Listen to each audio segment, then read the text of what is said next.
ST depot ખાતે ભવ્ય પ્રોત્સાહન કાર્યક્રમ સાથે વિદાય સમારંભ યોજાયો। ગુજરાત રાજ્ય માર્ગ પરિવહન નિગમ એસટીના નડિયાદ ડિવિઝન દ્વારા હોળી તહેવાર નિમિત્તે વધારાની બસોનું સફળ સંચાલન કરવામાં આવ્યું હતું। આ કામગીરી દરમિયાન કપડવંજ એસટી ડેપોએ સર્વોચ્ચ આવક મેળવી સમગ્ર નડિયાદ ડિવિઝનમાં પ્રથમ સ્થાન મેળવ્યું હતું। આ ઉત્કૃષ્ટ સિદ્ધિને બિરદાવવા માટે કપડવંજ ડેપો ખાતે ડિવિઝનલ કંટ્રોલર મહાજન સાહેબના અધ્યક્ષપદે ભવ્ય પ્રોત્સાહન કાર્યક્રમ યોજાયો હતો। કાર્યક્રમમાં ડીટીઓ, લેબર ઓફિસર, ડીએમઈ નાયબ ઇજનેર, સુરક્ષા અધિકારી, એકાઉન્ટ ઓફિસર તેમજ નડિયાદ ડિવિઝનના તમામ ડેપો મેનેજરો અને એસટીના ત્રણેય યુનિયનના આગેવાનો ઉપસ્થિત રહ્યા હતા।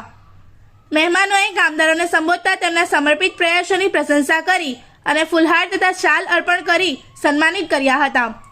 વિભાગીય નિયામક મહાજન સાહેબે કર્મચારીઓની કામગીરીને બિરદાવી ભવિષ્યમાં પણ એકજૂટ રહી મુસાફરોને ઉત્તમ સેવા આપવા તથા નિગમની આવક વધારવા અપીલ કરી હતી, જેને ઉપસ્થિતોએ તાળીઓના ગડગડાટ સાથે વધાવી લીધું હતું।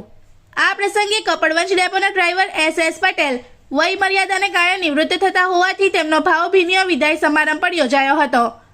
કાર્યક્રમનું સુંદર સંચાલન જે અસલમભાઈ દ્વારા કરવામાં આવ્યું હતું। ડેપો મેનેજર કલ્યાણી સાહેબ તથા સ્ટાફ દ્વારા મહેમાનોનું ફૂલહાર અને સ્મૃતિ ચિહ્ન આપી સ્વાગત કરવામાં આવ્યું હતું। અંતે કલ્યાણી સાહેબે તમામ મહેમાનો અને કર્મચારીઓનો આભાર व्यक्त કર્યો હતો। रिपोर्टर अनवर बहादुर पुरवाला। इस वीडियो को लाइक करें, हमारे चैनल को सब्सक्राइब कर बेल आइकन जरूर प्रेस करें हमारी न्यू वीडियो सबसे पहले देखने के लिए।